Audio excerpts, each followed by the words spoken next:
Good afternoon, traders. Welcome to Stock Market Movers, where we get you all the headlines that are out in the market and, of course, expert opinions to keep you in the informational edge. Excited to get into today's show. We got a lot to talk about today. We're going to take a look into big interviews that we got today. Of course, a lot of it we'll be talking with Thomas Hayes, focusing on the CPI report that came out. But we also got a great opportunity for you guys to check on out.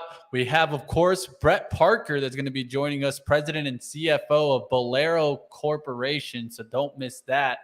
Bowlero is definitely a SPAC that has surprised most and stayed up. I know that a lot of people like to give a little bit of hate towards the SPACs, but look at Bowlero. It's definitely kept up. And we'll talk a little bit about what their revenues showed. It's not looking bad, and we'll definitely take a look into the trends that they're seeing. Thomas Hayes at 145. Don't miss that. Of course, we'll get into all the CPI talk. I'm going to give you what I saw, but there's nothing like getting it from Thomas Hayes, so stick around for that. We'll talk about Applied Materials, cutting guidance, Taiwan Semiconductor earnings. We got Delta earnings, BlackRock, Walgreens, Domino's coming out with some earnings.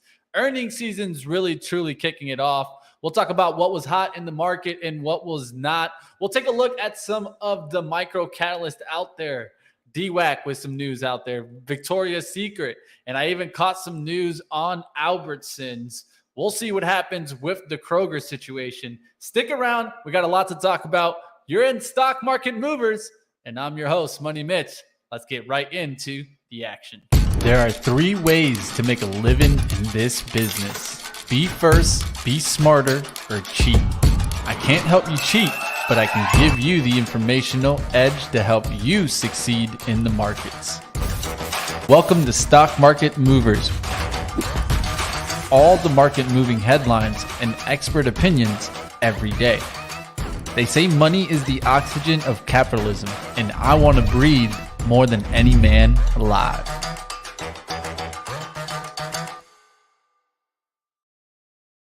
What's going on out there, traders? I know it's a little bit of a harder day to kind of get into the trading action. It's been what a show from this pre-market, going straight down to now looking like we're going straight back up. We're got as high towards 365. I mean, just this morning, we were at 360, went down below the 350, and now we're all the way back. Wouldn't you guys expect that from this market?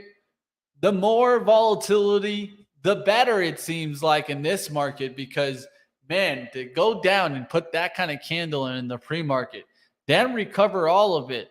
We'll have to talk about this with Thomas Hayes coming up, but I have the question, was that the capitulation that was needed, that everybody was calling for?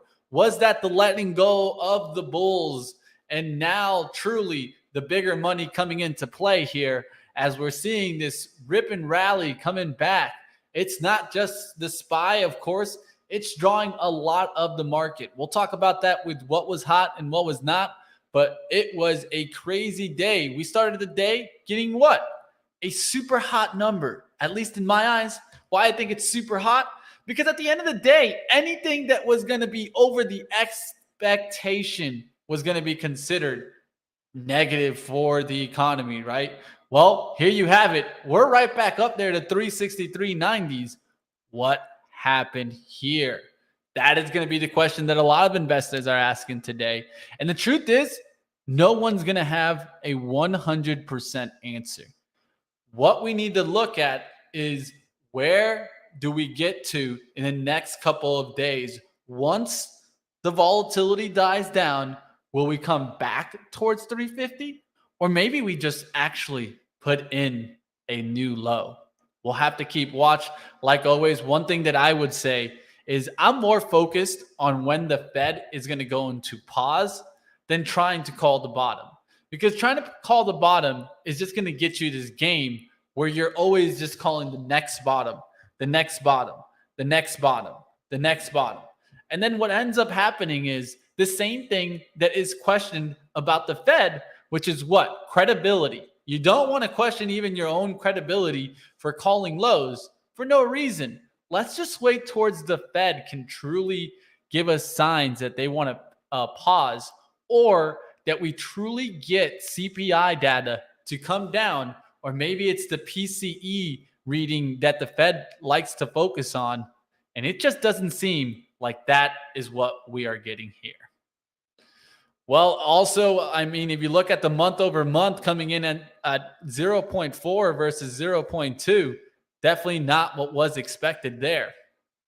And if you take a look, of course, in the morning, we were actually getting a little bit of a spike.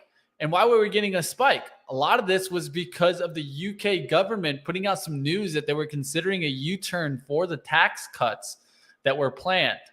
Well, that gave it a little bit of a lift, giving a little bit of a kind of a tricky buy trap there. And then, of course, getting flushed down like you did. How could you stay long if you got long at that 360? There's not many traders that would, because the risk had just gone really substantial. And I mean, in most positions, you were down big here out the open. That's easily how you can have a moment where the bulls let go, they sell out, the bears get caught in this kind of rally, and they go and cover. Next thing you know, a lot of participants are out of the market, and then the big boys step up here and try to drive the market in the direction. This is what I think is happening. Of course, I won't have any way to prove this, but I feel like the institutionals, the bigger players, the money managers are definitely starting to line up for the upside. And do I feel that way? Well, I'll still say that we have a lot above our heads. The headwinds above are definitely stronger to me still than the tailwinds behind me. But right now, I can definitely see there's some buying going on out in the market. All right, we'll have to definitely take a look at what else is going on, but we'll see. Let's get towards the headlines that are out in the market. The first one we're going to talk about is going to be Applied Materials cutting their guidance. Let's go to AMAT. AMAT definitely getting hit hard with this. This came out yesterday, and it was coming down into the open. Of course, just like everything else, kind of moving with the market. This is how we're going to see a lot of these charts. So let's not overreact, right? But Applied Materials cutting their Q4 guidance. They cut their Q4 revenue guidance from $6.25 billion and a high end of $7.05 billion to $6.15 billion and a high end of $6.65 billion. They also cut their adjusted EBITDA guidance down towards $1.82 on the low end, now down to $1.54 on the low end. Even the high end now on the estimate of $1.78 just won't cut the low end of the previous guidance that was given at $1.82. So definitely Applied Materials guiding down and following what we've seen in the industry, right? We saw Micron do it. We saw NVIDIA do it. We saw AMD do it. Will we see others continue this trend? That's one thing that we need to keep on watch. There's not many of the big boys left. I wonder if we hear something from like a Marvel Technology or something like that, or maybe a Qualcomm giving a little bit of a warning. We don't know what's going to happen. This earnings season starting. Will we get more pre-announcements? That's a big concern in the semiconductor industry. All right, getting out of Applied Materials. In about 5 minutes, we will be getting with Bowlero's President, CFO, Brett Parker. Yes, we'll be talking about Bowlero. BOWL is the ticker. Excited to get them back on. I had them on back on SPAX Attack. Excited to see where the business has gone. And of course, seeing the new trends that are out in after the pandemic, right? I mean, hey, even I've thought about it. It'd be pretty fun to get some bowling in. Let's keep going. Let's get into one more headline that I see in the market. Let's go to Tsm Earnings, right? Let's get that in here. Let's get through that. And a lot of people were kind of calling this earnings not bad at all, right? Let's talk about them. So Taiwan Semiconductor EPS at $1.79, beating the estimate of $1.41. Sales at $20.23 billion, beating the $19.91 billion. They do see Q4 revenue at $19.9 billion on the high end of 20.7 billion versus 19.76 billion estimate. They did slash their capex by 10%, but clocked in 36% revenue growth in the third quarter. Well, I think this is one that, you're definitely seeing some people take their shot. And TSM looks like it's trying to close in some of this daily gap. We'll see if it can make its way back there. That's a move up towards 67.45. Doesn't look too bad. Looks like it's gotten already through that level once. Can it close above that? We'll see what happens there on the daily. All right, let's get one more in here. Delta Airlines. I don't know if you guys are planning to fly in the holiday times, but you guys saw earlier in the week, we got a pre-announcement from American Airlines. Let's talk a little bit about DAL here. Delta Airlines EPS coming in at $1.51, missing the $1.53 estimate. Sales at $12.8 billion, missing the $12.9 billion estimate. Delta Airlines did announce that it's on track to achieve 2024 targets of over $7 adjusted EPS and $4 billion of free cash flow. Delta Line sees Q4 EPS at $1 to $1.25 and total revenue up 5 to 9% from 2019. And of course, how are they being able to accomplish this? Well, they're just bringing up the price, right? We talked about this with American Airlines. One of the things about the airlines is that they can raise the price. And a lot of the times, if we still got to visit grandma because she's over there in Omaha, well, we're going to have to go fly on over, right? And a lot of us are willing to end up paying the price for the experience. So the airlines just passing down the price. And with this, they're hanging on. And as long as they can hang on in this environment, who knows if for some reason the business travel actually starts making its way back into their revenues where these can kind of catch. Delta has been down pretty big. It's really close towards kind of those pandemic levels, but will it come back? I mean, not a bad looking chart now. It is trying to come back in the short term. We'll see if it can actually start closing above 31. Making its move back towards 33 is what you want to see if you're a bull in Delta. All right, getting out of the earnings stocks, we still got a couple more to get through. And of course, I still got news from DWAC and Victoria's Secret, Albertsons coming up. And then at 1:45, we also got our second interview, Thomas Hayes, where we'll go deep into the CPI report. But I do want to go ahead and definitely get into our first interview, which is going to be about Bowlero. If you guys don't know Bowlero, you guys can take a look at the ticker. That's BOWL. But I thought no other way of kind of showing you guys what Bowlero is about than showing you a little reel that, they helped me out on it. Check out a little bit of what Bowlero has to offer.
All right, let's go ahead. Let's bring on Brett Parker here, President and CFO of Bowlero Corporation. Welcome to the show, Brett. Thanks for having me. Good to see you again. Definitely great to have you on. Now, of course, first, tell us about the continued push that Bowlero Corporation is having in the Midwest expansion. Some news even hitting the tape today.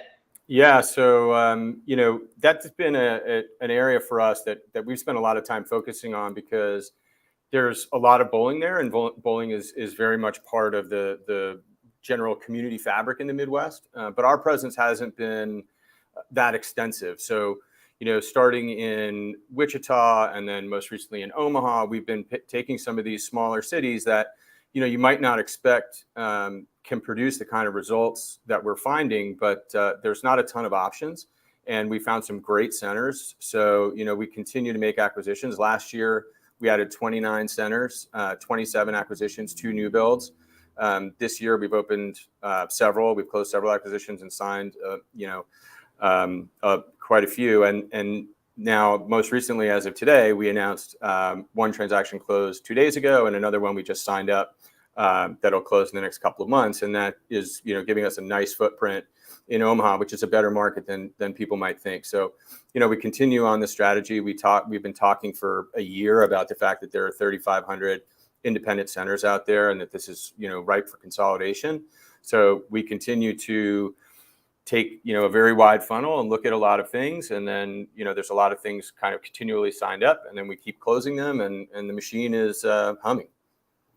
Yeah, so let's talk about the recent fourth quarter earnings and fiscal year 22 results. It seems like to me that the market really served you guys up a 7-10 split, and you guys were able to nail it. So tell me about how this went, Brett. Yeah, I mean, look, conditions are difficult sort of generally in the ways that everybody knows. People talk about a weakening consumer, and certainly inflation is real. But I can tell you, from the results that we released, and we even released sales through the first 9 weeks of our Q1 through effectively August. And, we're just seeing massive strength. So, where we sit in the value chain allows us to be very flexible. So for, location-based entertainment or leisure generally, we're very much at the low end in terms of cost. So when times are tough, we may have our least affluent consumers drop out, but they end up getting more than replaced with better customers, or higher dollar customers anyway, trading down. So if you get those people that, otherwise might have driven 300 miles, go to a theme park, stay in a hotel, second day in a theme park, drive home, they spend $5,000. They can come to us 9 miles down the road, spend 9% of the money, and get 90% of the dopamine hit. So we get, substantial trade in. So what we're seeing is continued strength, which is what we've always said would happen in times like this. And what we've seen in our history through these cycles has been that there's been a lot of that replacement. So we're not surprised by it, but it's obviously good to see. And then in terms of margin, I don't think anybody expects to see expanding margins. We grew margin by almost 1,000 basis points. So, pretty tremendous in terms of incremental profitability.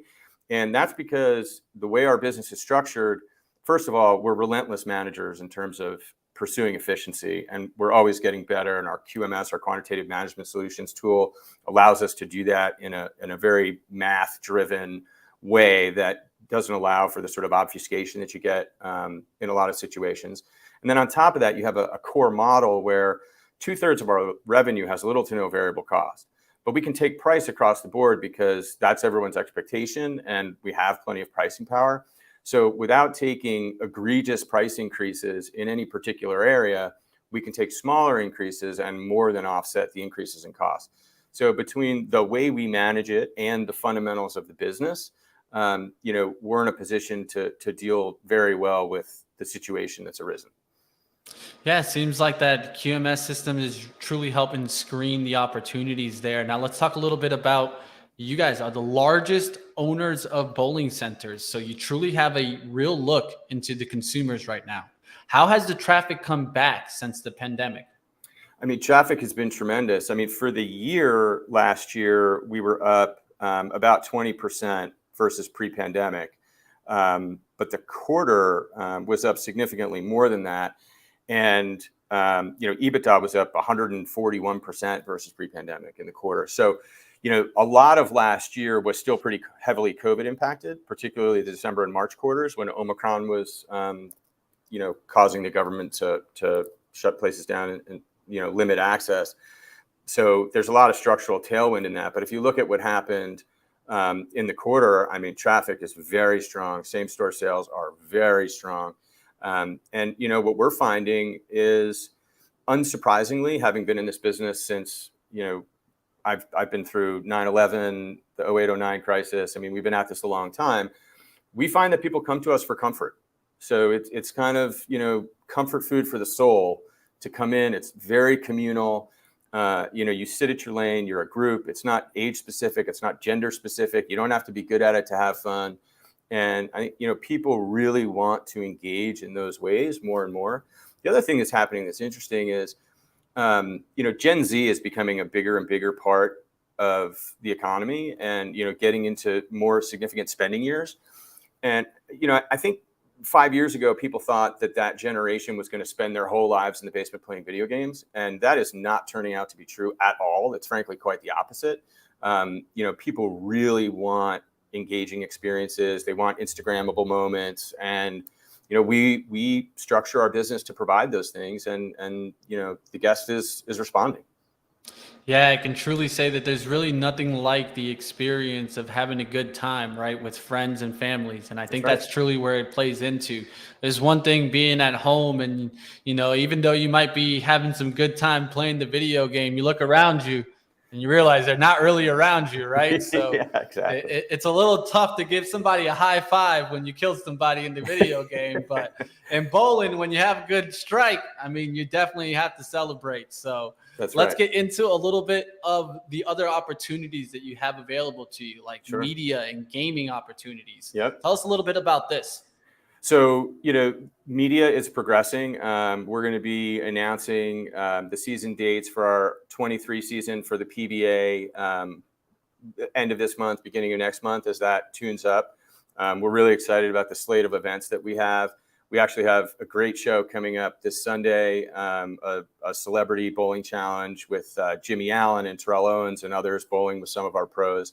That's on this Sunday on Fox. I think will be tremendous. So we're leveraging that. We've launched a program attached to that called the PBA Certified League Bowler Program, where we're providing certification, stats, and awards, et cetera, for leagues. And that's a way for us to get essentially a halo from the PBA down onto the leagues that are happening in Bowlero. And that's given us a nice competitive advantage. We compete for leagues and we're seeing benefits from that. So, we feel good about where that's heading. And then, the gamification piece is super interesting. And it's something we've been talking about for a long time. We've invested in significantly. We've built a large team of extraordinarily competent engineers and project managers, et cetera, that are building this tool. And, what we had guided people to was having it in a, meaningful number of centers before the end of this calendar year.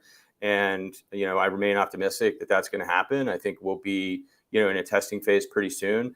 The app is highly functional. It works well. It's very professionalized. It's, what you would expect to see if you were looking at an app that was developed by a company that software development is what they do. And we've done some limited testing on like a friends and family basis. And, what we're seeing is that the feedback is that there's meaningful incremental engagement. And, that's not surprising. That's what we're hoping to see. But the feedback is that that's there. So, you have the ability to bowl challenges. And then, the first challenge, you have to bowl one game where, you don't stand to lose anything. And our odds engine evaluates the way that the person bowls, not just the score, but the way they bowl. To get a sense for how good they are, and then assesses what challenges should be offered in the future. So, should it be you have to get more than 3 strikes to win, or 4 or 5 in a game? And it creates this game within a game that gives people, layered engagement where they're bowling, they're hanging out with their friends, and they have these challenges going on. And I think that just very much fits with the cutting edge of what leisure is, of what entertainment is, when you bring all those things together. It's going to be, as far as I know, unique in the location-based entertainment world, and we are really excited to bring that to market. Yeah, I mean, I can just go to think about it. One of the things is we always like to say who won and who lost, but there's a lot better when we have different challenges, right? And I think that would be really interesting. I know I remember getting a couple of splits, maybe not a 7-10, but when I hit those, it's definitely an exciting moment, right? Yeah. And I think that if you could have maybe like an app to capture that moment and try to help, share that moment with, let's say, maybe your social following. Well, there's going to be a lot of people hitting that share button Yeah. and letting everybody know, hey, I Yeah. just got this split and this app will prove it. Because right. you know how it is nowadays. Everybody has a lot of talk. That's right. There's nothing That's better right. than walking the walk. Now let's talk a little bit more about the opportunities that you see coming down the pipeline. Sure. What are the next steps for Bowlero to really get to that next step? Well, look, I mean, our growth plan that we are running is very much a conveyor belt right now. So, we have a great team of dedicated people that handle sort of each point in the deal life cycle, from a deal scout who's out there meeting people and getting deals started to, our legal and deal diligence team, to our operations integration teams. And we're doing so many deals that it's become really a well-oiled machine that they just crank through. We can do that. There's a super long runway for that. And just doing that and doing the new builds, which are also very exciting, we'll be able to produce, should be able to produce meaningful growth for a long time.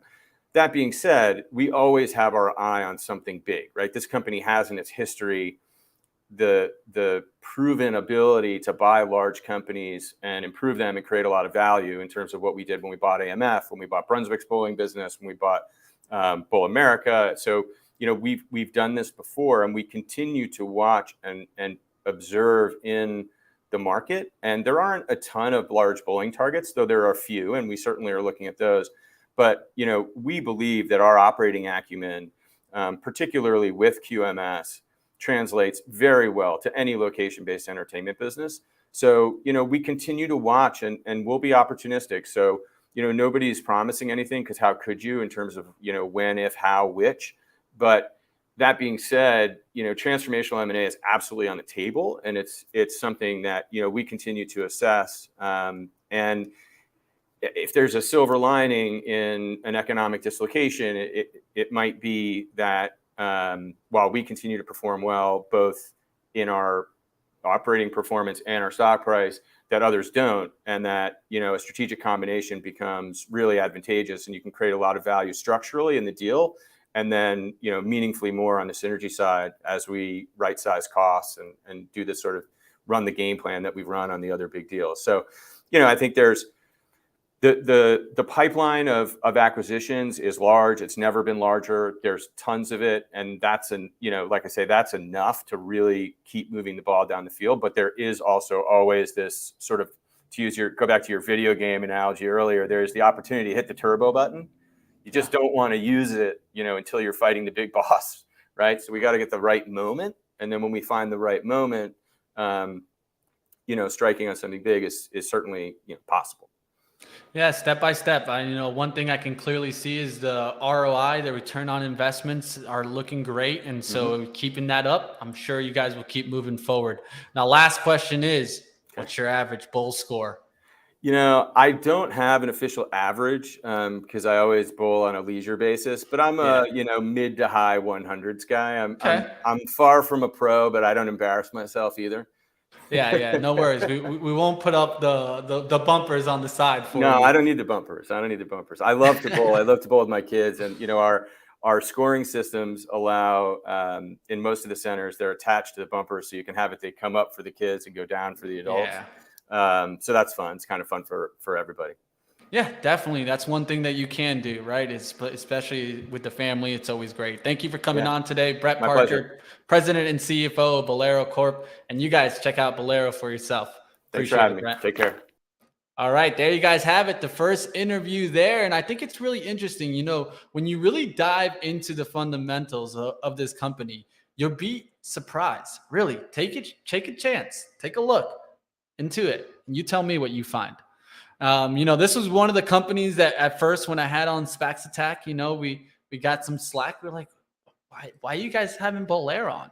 Well, this is why, because it was a great opportunity, an opportunity to really kind of get a company that knows how to handle their finances. And I think that you can see from their acquisitions and the way that they're able to get that ROI, it's pretty decent. So take a look into it. Not saying this might be exactly for you, but I can tell you right now, when you look into the finances, it seems to make sense.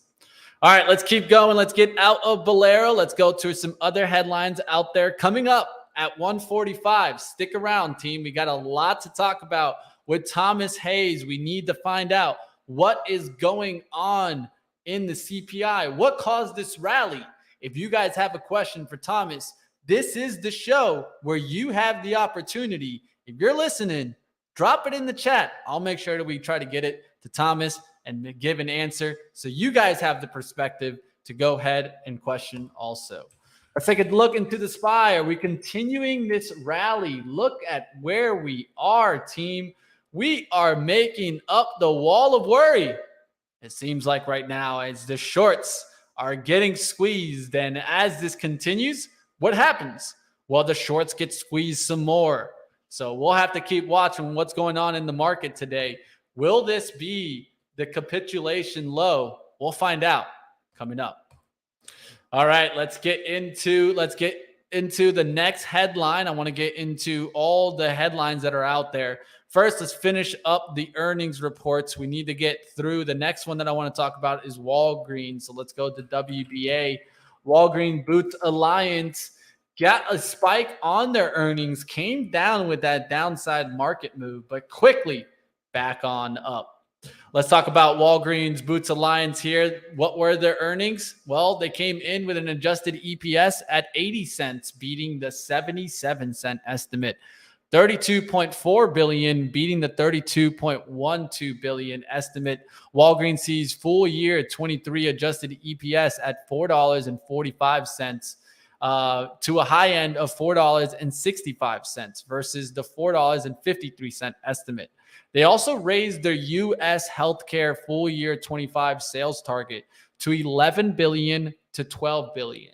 Of course, you guys have been noticing that CVS has been coming down fast, while Walgreens has been making some pushes back up. And you can see it here. We really started this move back on Friday the 7th. We started pushing up. We went sideways. Then the earnings came, and now pushing us through this resistance as we're starting to come back. And you can see on CVS, not the same tune. It came down, went sideways. Now you're getting a little bit of a bounce back, but one to keep watch, right? It's definitely getting some lift here. Will it continue? I'm not so certain about Walgreens right now. In the long run, it could continue. But for right now, I think you get more sideways action. We'll see what happens in Walgreens. Let's go to Domino's Pizza. Who's getting some pizza from Domino's? Well, it looks like some people are, because it definitely is getting some nice lift here. DPZ came out with their earnings right around 7:35. Earnings giving here EPS of $2.79, missing the $2.97 estimate. Sales at 1.07 billion, beating the 1.6 billion estimate.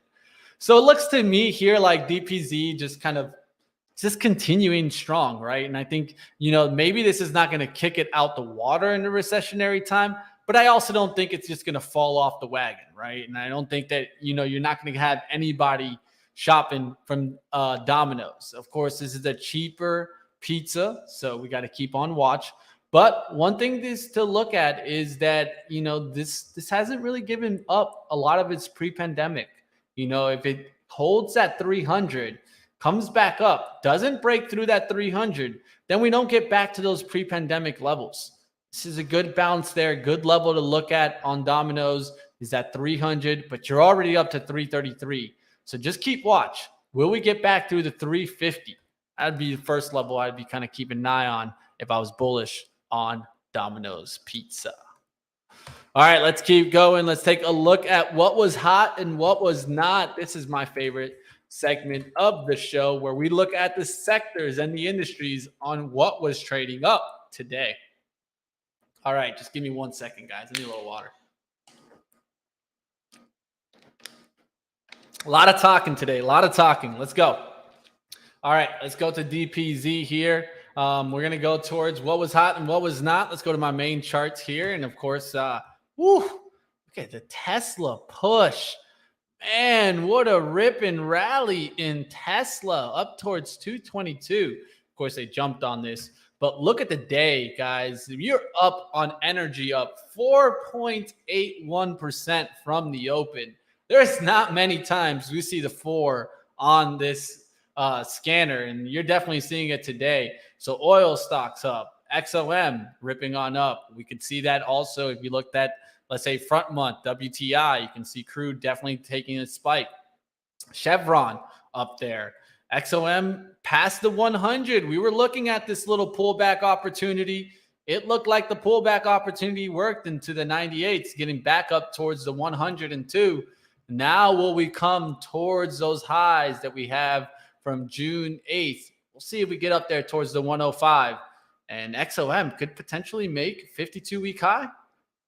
I don't think it's going to happen today, but looks like it's well on its way. We'll see what happens. It's all going to depend on what happens in oil. Let's go to financial services getting some lift. Didn't expect to see these get so strong, of course, with recession concerns, but we do have earnings coming up, right? We don't want to miss that. You got JPM, you got Wells Fargo, you got Citigroup, Morgan Stanley, PNC, UNH. A lot going to happen tomorrow before the bell. This could have swung around these banks. Now it's kind of hard to maybe call the shot on here, but a lot of these are making some big pushes up. Morgan Stanley up there almost back towards 80 when it was coming really close to those kind of June lows that we have on Morgan Stanley. We'll see what happens in the earnings reports. Let's keep going. Technology behind that and definitely getting a little bit of a bounce back in some of the leadership names. Microsoft up 4.16%. TSM up 5%. We talked about their earnings. Apple finally getting a little bit of a bounce back. Did not break through that 138.25 and held down there. Definitely rebounded right back above that. So that's kind of a level that I'll keep watch, that 138. Will it hold? It looks like Apple is having a hell of a day there, and Tesla also bounced back big. A lot of these tech stocks, like let's take a look at NVIDIA. NVIDIA's up at 4.37% right now, and we're going to keep watch to see what happens. I mean, NVIDIA finally turning around. I mean, when it first pre-announced, it was up there towards 140s. We got down there towards a low today of 108. So we'll see if this is actually a bottoming action that we're seeing in the semiconductors. Let's keep going. Let's get into what was the least moving. Of course, consumer defensives, but there's really nothing into the red today. Just good news for stocks out there. It's going to be the day where if you're playing to the upside, you're going to have a lot into the green, right? Today, Walmart getting a little bit of a lift. PG, Coke, Pepsi continuing the push. That's a nice move there for PepsiCo. And they're really starting to push, trying to get towards that 175. How's Coke doing right now? Yeah, nice little push there towards the 55.50. We'll see what happens there. Costco getting a little bit of a lift. Which one of these can continue? Well, we'll keep watch. Now, I do have some news that was with Albertson, so I'll just go ahead and bring it in here because I have a feeling that we're going to get into our interview real soon with Thomas Hayes, and then I'm just going to get lost in the CPI data. So let's go ahead. Let's talk about what happened here with Albertsons. As shares were trading higher of Safeways and Acme owners surge on the potential buyout by the rival supermarket operator Kroger's. Kroger's is being rumored to kind of mention here, and Kroger's is actually up. Normally these take them down a little bit with the market rising the way it is. It's still holding it up, but ACI, Albertsons, really getting some lift today with that mention. I know I use Safeway, so I'm definitely a fan of the Safeways, and I like Albertsons overall. But look at this chart. Doesn't look bad, especially when we kind of break it down into the weeklies, or even better, go into the monthlies. And you can really see some support here, 25. You can see kind of the trend line that you're looking at. You're looking to get back above. I would definitely first look for this kind of bar right here. You get a high there towards 30.48. So maybe you're looking at 30.50s. That's going to be a vital price point to get through. Once we get through that, 35 seems like in reach. Albertsons not looking bad right now. definitely getting a big push. Of course, we'll have to look for some pullback, but great day there for Albertsons. And we'll see what happens with Kroger. Can it hold on? And will it actually do the acquisition, right? Will it do the buyout? We'll have to keep watch.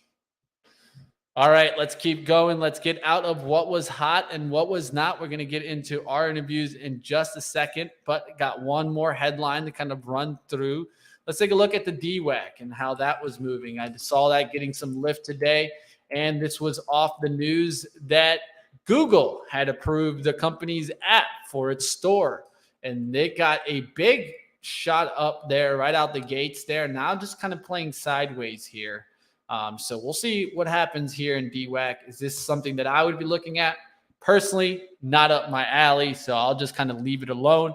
But if you think this is a great opportunity and you think that the Google approving the app will get it to really come out and really get in use, well, then maybe you're a fan of DWAC here going above the 20. But I would really have to see this trend change. If you take a look, the last kind of, what is it here? We got, I would say the last 7 months, we've just been on a downtrend. And then so until we shake that downtrend, you got to be careful because things don't look like they want to come back here 450. Right now, they're just some kind of a slow leak down, and we need to kind of change this up. But it did try to get that pop above 20 today. We'll see if it's able to close above that level. All right, getting out of the DWAC talk, let's go ahead and get into our second interview of the day. One of my favorite analysts really to talk to, Thomas Hayes, chairman managing member at Great Hill Capital. Excited to talk about the CPI data because I know that I can take a look into it and maybe point here and there. But I know Thomas knows all about what happened here in the CPI report. And we're going to ask him some tough questions. So you guys in the chat, let's hit the thumbs up. Let's see what we can get from Thomas.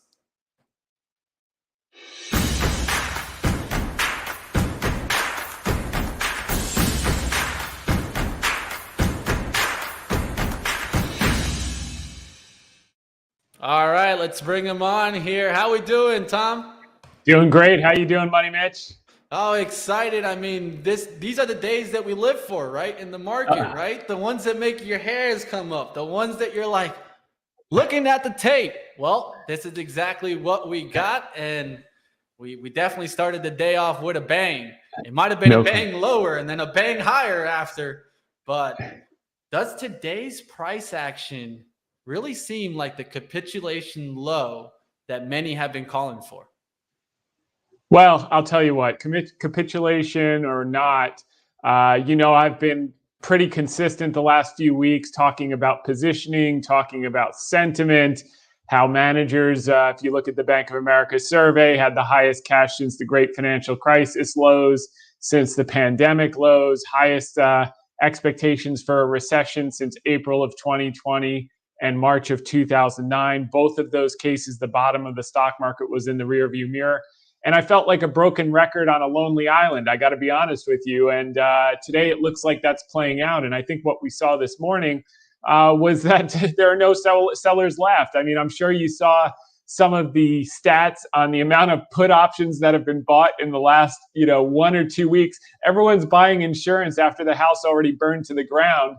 And the same people coming on TV saying that we're going to get another 20% correction after we've had a 25% correction are the same people who were telling you that cash is trash when we were at all-time highs and to keep buying assets before they rolled over 25%. So you just have to recognize through cycles what are peaks in sentiment and peaks in positioning, and try to get yourself positioned. But the hardest parts are the turning points because, you can be a few weeks early and it's just, it's like watching paint dry, waiting for a thesis to play out, waiting for the tide to change, and waiting for everyone to chase into the positioning that you're waiting patiently with. So I think today was a positive start. I think the setup going into earnings is also very pessimistic, very much like the end of June before Q2 earnings. If you remember all the analysts coming out, estimates are coming down 20%, earnings are going to be horrible. And sure enough, estimates held up. They were down 3%, not 20%. Earnings beat materially, and I think you've got the exact same setup with a low bar set going into earnings. We'll start tomorrow with the banks. Obviously, their banking business, investment banking business, is going to be terrible. I think a lot of that's priced in. I think net interest margin will look a little bit better. But I think overall the earnings season will beat expectations, and I think guidance will be less pessimistic than people anticipate. And analysts will look through the strong dollar headwinds. Now, I know that the CPI report came in definitely hotter than expected. A lot of people were looking for the sevens. They were looking for the sevens. Now, what caught you by surprise in the CPI report? Well, look, it was a complete train wreck. Like, the number couldn't have been any worse, and that's why I love this rally today, because if you rally on good news, it's one thing. So you get a rally off of a headline, and then the next day you get a bad headline and you're back down. Rallying on bad news is a completely different story, because it means you've exhausted all the sellers, meaning everyone was positioned for the apocalypse. The problem was the apocalypse was in the rearview mirror, because the market is a discounting mechanism that looks to 6 to 9 months ahead. So here you got the worst news you could possibly imagine, and the market rallied. Now, the market rallied. Number one, you've exhausted sellers, but number two, which has been part of my thesis, and I know you follow a lot of my stuff, is that all of these policymakers have these noble intentions, and they want to be the next Paul Volcker. But when push comes to shove, the credit markets are in charge. And we saw that with the ECB having to go back in and buy Italian bonds. We saw it with Bank of England having to go in and buy gilts.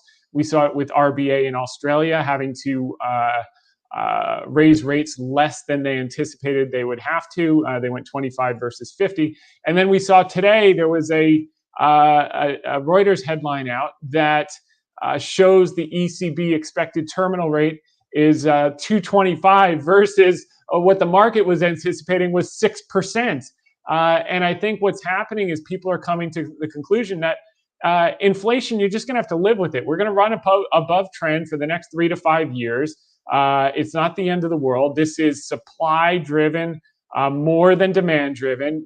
In the 70s, it was demand driven, and that's why it was persistent and entrenched. Today, you have the underlyings rolling over. You have the commodities rolling over. And if you look at owner's equivalent rent, that's going to be in the numbers for the next 6 to 12 months. I mean, housing prices are already coming down, but owner's equivalent rent works on a lag basis. So I think policymakers have to come to the conclusion that getting an economic crisis by tightening into a weakening economy is going to cost a lot more than just allowing inflation to run slightly above trend for a few years, like they did after World War II, when they inflated away the debt and took our debt to GDP ratio from 120 down to 63% in just 5 years, from 1948 to 1953. So we borrowed a ton of money to fight a visible enemy in World War II. We borrowed a ton of money to fight an invisible enemy called COVID in 2020. And now we're going to inflate it away. And it's going to be above trend inflation.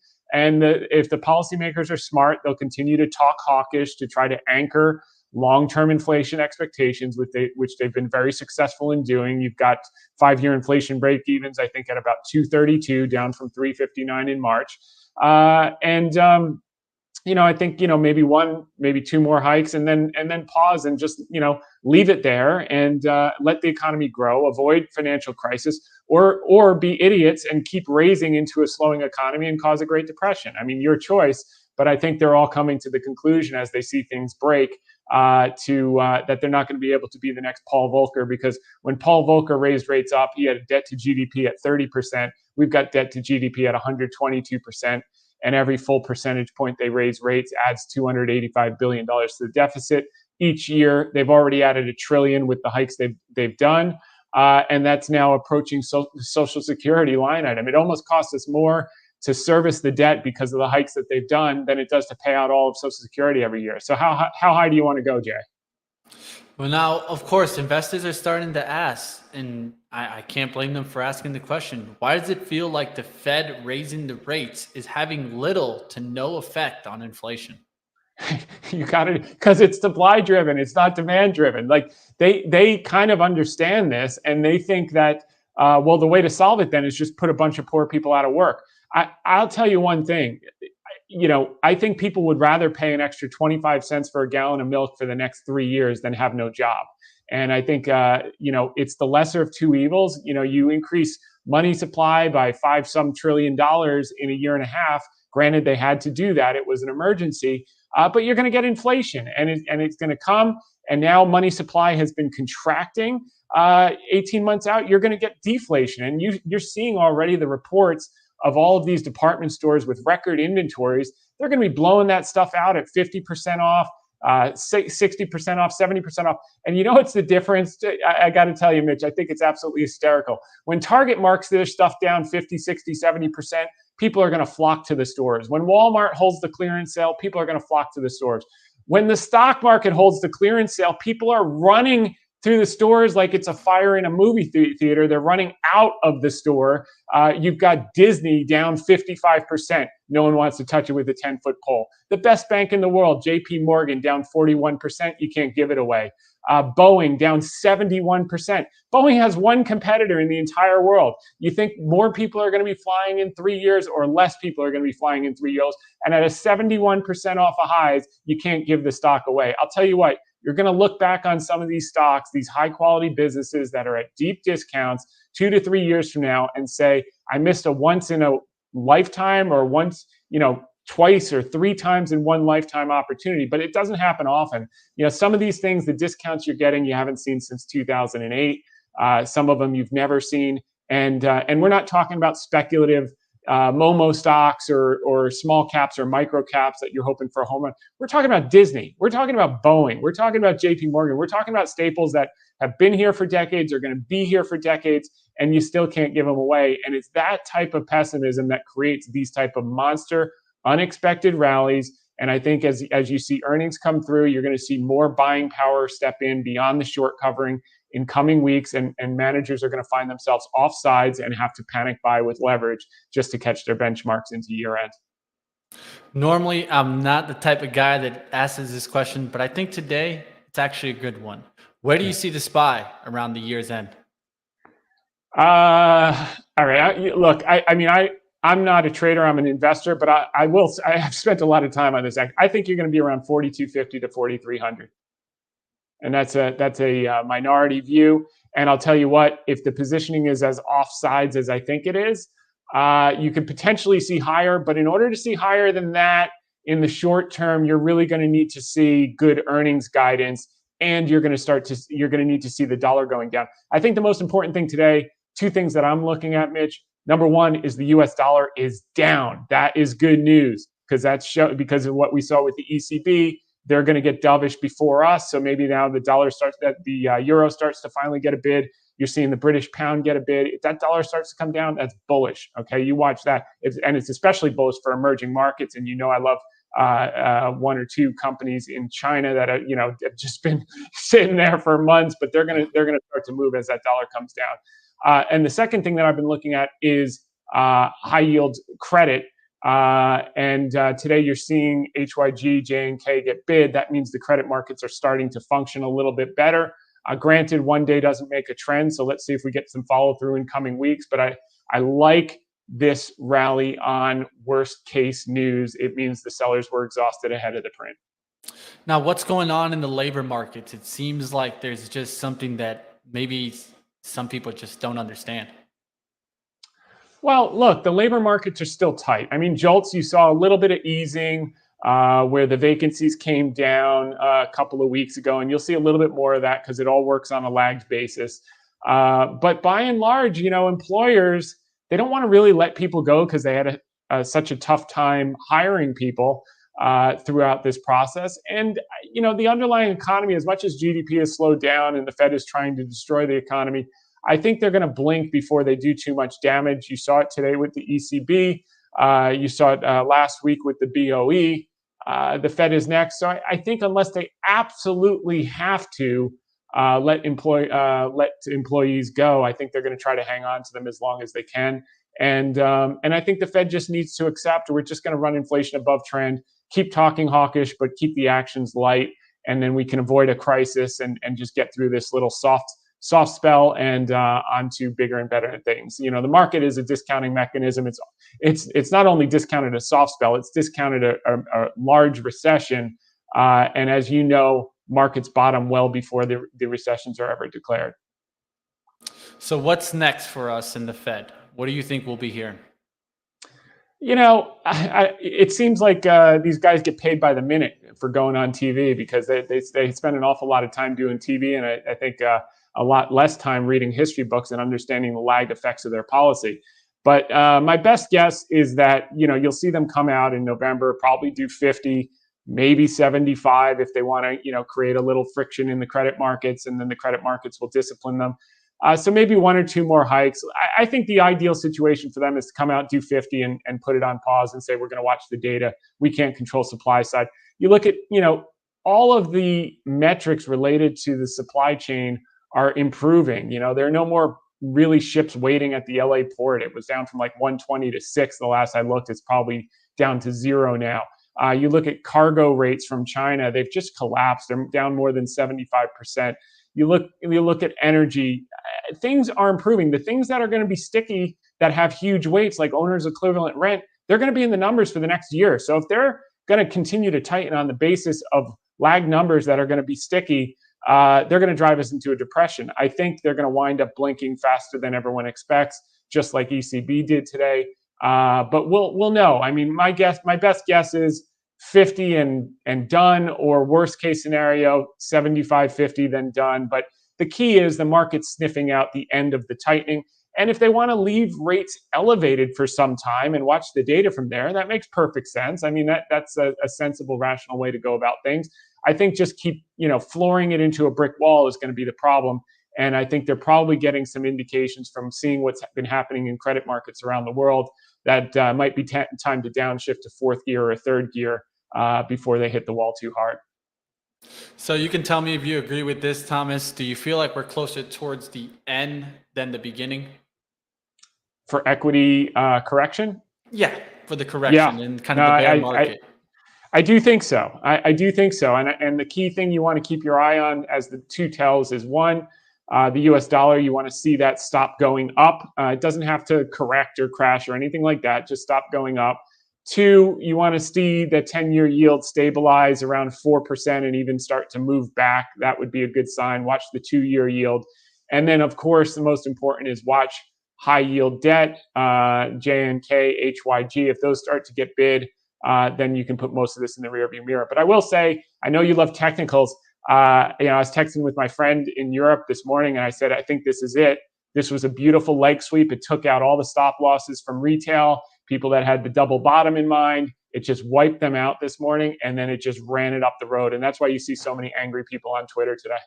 Yeah, and I completely agree with it. That's kind of what I was looking at. It just seemed to me like if you were trying to get a definition for capitulation, this could have been it. Appreciate you coming on, like always, Thomas Hayes, chairman and managing member at Great Hill Capital. It's always great to have you on, Thomas, and we'll have you back. Thanks so much, Mitch. Have a great one.